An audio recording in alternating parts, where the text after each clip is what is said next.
Some of you have love. Some of you have the gift of long suffering. Whatever it is, whatever your gift is, what are you going to do with what you have? Listen up, gather round. If you remember Denzel Washington from the old days, you know the face, the steady voice, the kind of man who didn't flash, he showed up. But I want to tell you the parts the headlines don't always shout. The quiet stuff, the hard stuff, the stuff that made him Denzel. He wasn't born with a silver spoon. Mount Vernon, New York, December 28, 1954. A working-class town, a mom who ran a beauty shop, a preacher for a dad who believed in duty more than hugs. That house had prayers and sermons and not much softness. Terrence split when he was 14. No dramatic yelling, no big scene, just silence where a home used to be. That kind of silence sticks in a kid. It makes a man either bitter or driven. Denzel chose driven. His mom, Lennis, was the real hero in that story. She wasn't soft. She was fierce. She took a decision that looked like punishment to her boy and saved him. Sent him away to a military academy. For a 14-year-old, that felt like exile. Boots, drills, shouted orders, early mornings. But it gave him structure when the streets might have taken him. Discipline became his language. Mom's hard love bought him a life. He never forgot it. We remember Denzel for glory and Oscars and posture. But before the lights, there were empty pockets, long nights, and jobs that smelled like soap and grease. He swept floors, carried boxes, worked cafeterias. He went west to study theater with nothing but a suitcase and a Bible. He ate bread and tap water some nights. He slept on couches. Most folks would have quit. He didn't. That hunger, not for fame, but for meaning, is what made him relentless. You want to hear the truth? The turning point wasn't a red carpet. It was a YMCA talent show. Somebody asked him to fill in. The kids laughed. A woman leaned forward and said, "You were born to act."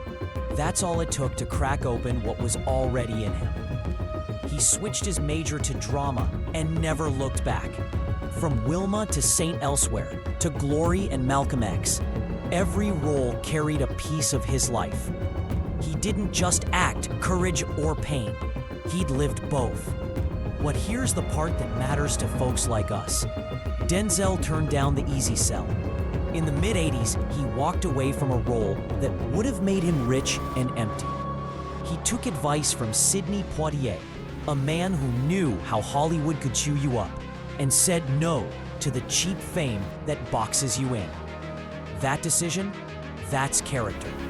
That's what made him not just a star, but a conscience in a town that trades on illusion. Now let's talk about marriage, because people love scandal and they love truth. He met Pauletta in 1977. Not a PR setup, not a flashy meet cute.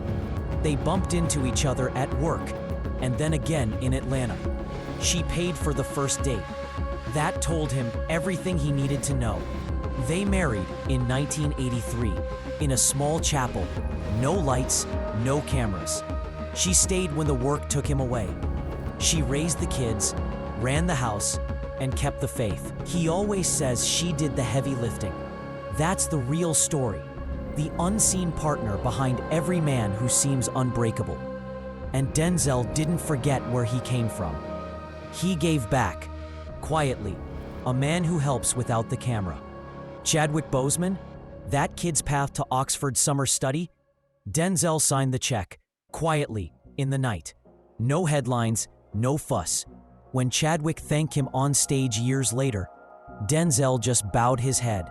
Then the world learned what Chadwick had learned in private. The boy fought cancer alone, and Denzel didn't know. That one hit him like a brick. It's the kind of guilt you don't shake easy. He'd helped shape a life, and still could not save it. You remember Whitney Houston. You loved her voice. Denzel worked with her on The Preacher's Wife. They were friends. Two people who knew how bright lights can burn. When she died, Denzel sat in a pew, quiet, no showboating, just sorrow. He said later, "The ones who smile the brightest are the ones hurting most." That line, it stays with you.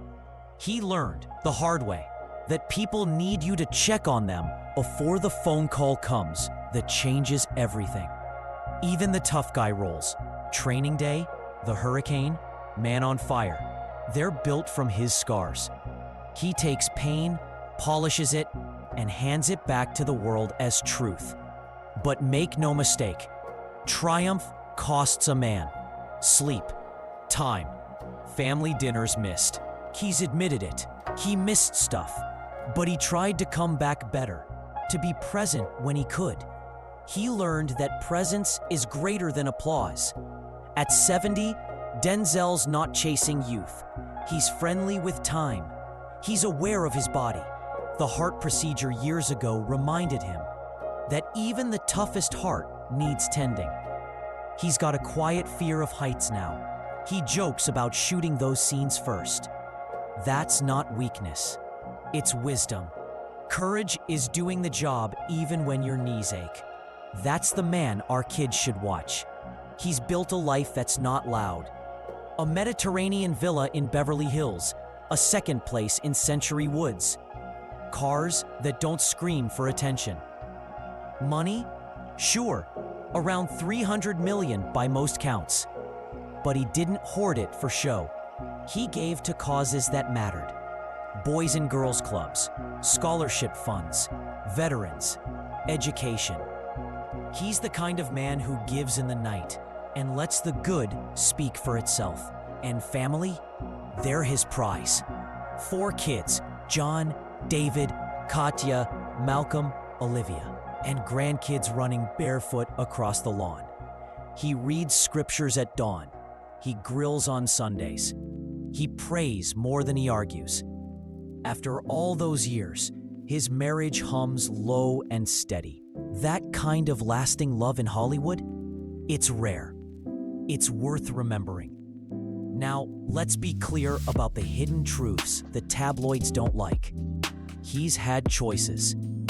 He's turned away from roles that would have sold his soul. He's faced rumors, detox whispers, bad press, and said nothing. Because discipline is the best answer to gossip. His silence is not weakness. It's a shield. He lets his work speak louder than any tweet. If you ask me for a verdict, and you bet I'll give one, Denzel Washington is a moral heavyweight. Not perfect. Nobody is. He's a product of discipline, faith, and a mother who knew how to save a life. He's a man who chose principle over quick riches, who paid for other people's futures in secret, and who carried grief so privately you'd never know unless you watched closely. He's the kind of American story that makes you proud. Rough beginnings, steady grind, and a life meant to lift others. So here's what I want from you. If Denzel moved you, if his story tightened something in your chest, hit the like button. Not for me, not for the algorithm, for him. For the quiet grace that raised a boy from Mount Vernon into a man the world respects.